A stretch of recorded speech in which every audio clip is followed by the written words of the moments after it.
In the late 1680s, inside his rooms at Trinity College, Cambridge, Isaac Newton sat copying out a Latin text he believed contained the original wisdom of creation.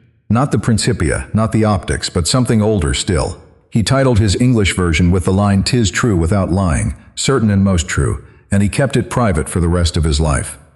The manuscript still sits in the King's College Library, catalogued as Kane's Manuscript 28. The text Newton was translating is called the Emerald Tablet of Hermes Trismegistus, and the man who invented modern physics thought it was the key to everything. That is the puzzle worth sitting with for a moment. Newton was not a credulous man. He spent his career dismantling Aristotelian physics, formalizing the calculus, and explaining the motion of the planets with 3 short laws. And yet, in the same years he was writing the Principia, he was also keeping a private translation of a short Hermetic text, a document barely longer than a page, that he annotated and commented on for the rest of his life. The economist John Maynard Keynes, who acquired Newton's alchemical papers at auction in 1936, and later donated them to King's College, famously called Newton not the first of the Age of Reason but the last of the magicians. Kane's Manuscript 28 is one of the reasons he said it. To understand why Newton took this small text so seriously, you have to follow the document backward through 9 centuries of transmission. The chain is long, and at every link, the picture changes a little. The earliest extant version of the Emerald Tablet sits at the end of an Arabic treatise called the Kitab Sir al-Khalika wa Sanat al-Tabiya, the Book of the Secret of Creation and the Art of Nature. The treatise is attributed to a figure called Balinas, the Arabic rendering of Apollonius of Tyana, a 1st-century Greek philosopher and wonder-worker.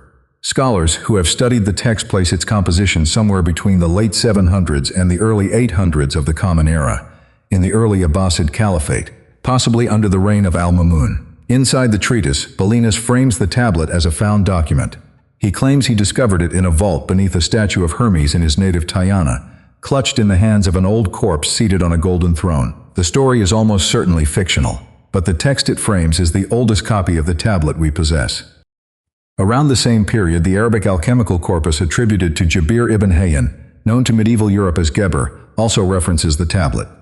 Modern scholarship now treats the Jabirian corpus as the work of an anonymous school of writers, probably 9th and 10th century, rather than a single 8th century figure. But the inclusion of the tablet inside the Jabirian writings tells us something useful. By the early medieval Islamic world, the Emerald Tablet was already considered a foundational alchemical document, worth quoting, worth preserving, worth attributing to a sage older than recorded history.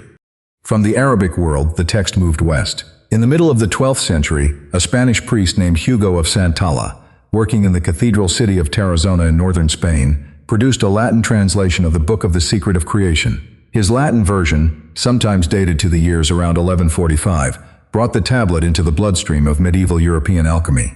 Other Latin translations followed. By the late Middle Ages, the Tabula Smaragdina, as the Latin world called it, was being copied, glossed, and commented upon in monasteries and universities, from Paris to Padua.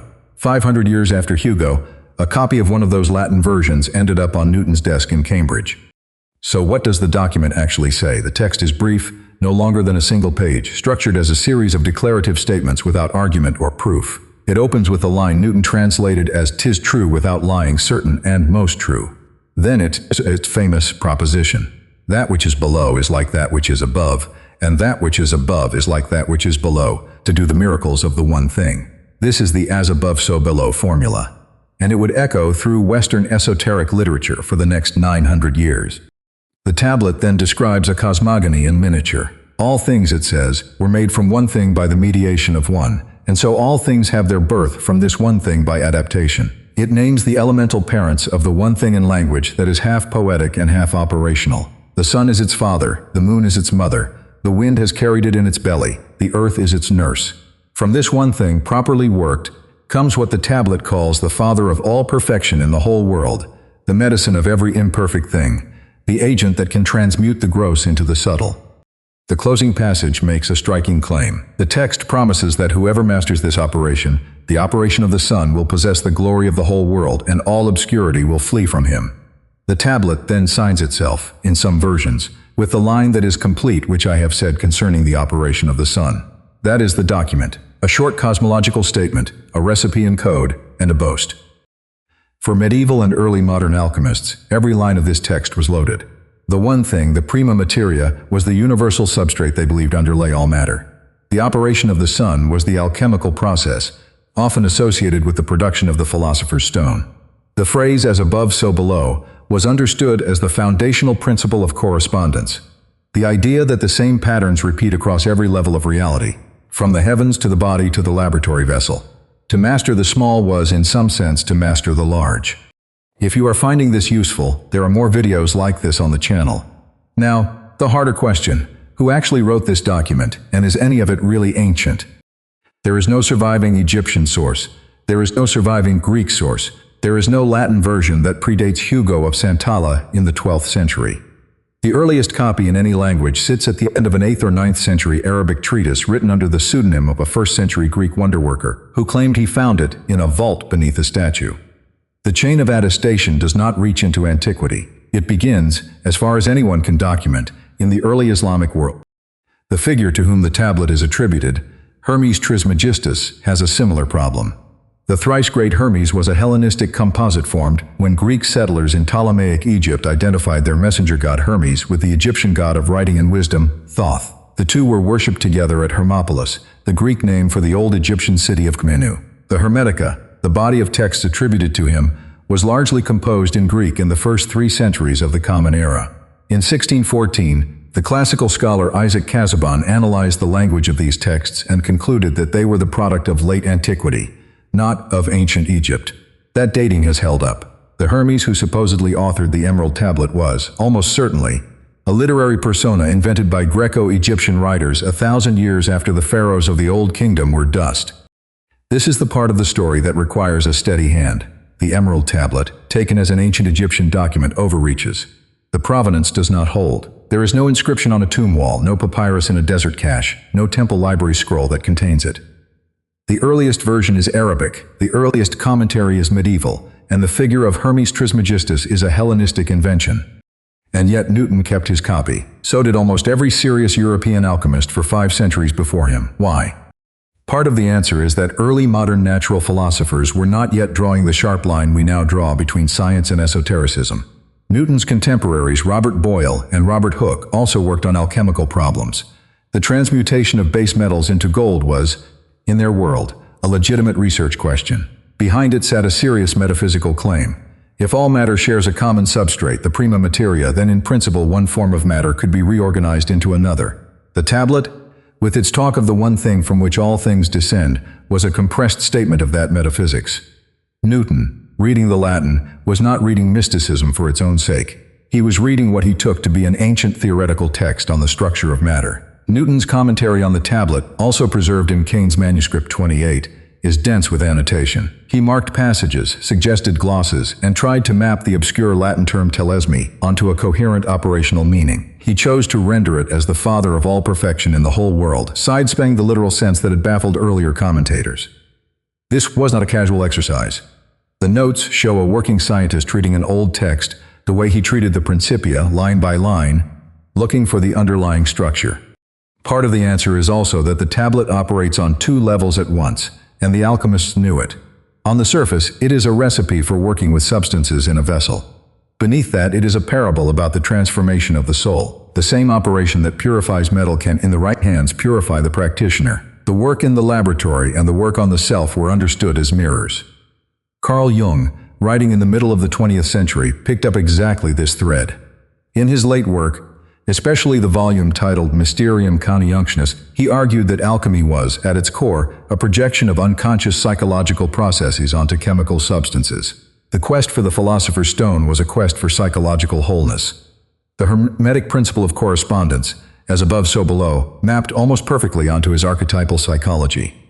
For Jung, the unconscious and the cosmos operated by the same patterns, and the tablet was a compressed statement of that intuition.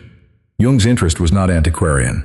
He was trying to recover a vocabulary for inner work that mainstream 20th century psychology had lost.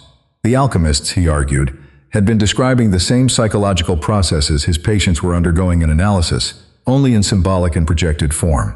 The conjunctio, the marriage of opposites, was the alchemical figure for the integration of conscious and unconscious, masculine and feminine, light and shadow. The tablet's prima materia became, in Jung's reading, the raw stuff of the psyche itself. He returned to the Hermetic corpus repeatedly in his later years and gave it a place in modern thought that academic philosophy of his era was largely unwilling to. From Jung, the phrase "as above, so below" entered modern circulation. It now appears in songs, in films, in tattoos, in self-help books, in occult fiction. The majority who use it today have never read the tablet, never heard of Hugo of Santalla, never thought about 9th-century Abbasid alchemists. The phrase has taken on a life of its own, that is, in its own way, evidence of the tablet's reach. Which brings the story back to where it started. Newton in Cambridge, late 1680s, copying out a Latin text into English by candlelight. He was not alone in taking it seriously. He was at the end of a long line of European readers who treated the document as one of the most important pieces of esoteric writing ever transmitted into the West. He was also at the beginning of a transition. Within a generation of his death, European natural philosophy would professionalize, draw its boundaries, and politely usher alchemy out of the laboratory. The Emerald Tablet would be inherited by occultists, theosophists, Jungians, and the assorted later traditions that still cite it today. Mainstream science would forget it. But the document itself remains. A short text, no longer than a page, that appears in our historical record in the 9th-century Arabic of an anonymous writer using the name of a 1st-century Greek philosopher, attributed to a Hellenistic composite of Greek and Egyptian gods, translated into Latin by a 12th-century Spanish priest, and copied into English by Isaac Newton in a private notebook he never published. Every link in that chain is verifiable. The deeper claim, that it preserves the wisdom of pharaonic Egypt, is not. That tension is the honest place to leave the tablet. Read as the document its supporters claim, it overreaches. The Egyptian provenance is almost certainly fictional. The signature is borrowed. The lineage is shorter than the legend says. But read as a piece of compressed esoteric philosophy that has shaped Western occult and alchemical thought for 9 centuries, the tablet still earns its place. The as above so below formula remains one of the clearest statements of the principle of correspondence ever written. The recipe as parable structure became a template for Western alchemy. The image of the one thing from which all matter descends prefigured, in metaphor, ideas that would only become physically rigorous many centuries later. Newton kept his translation private.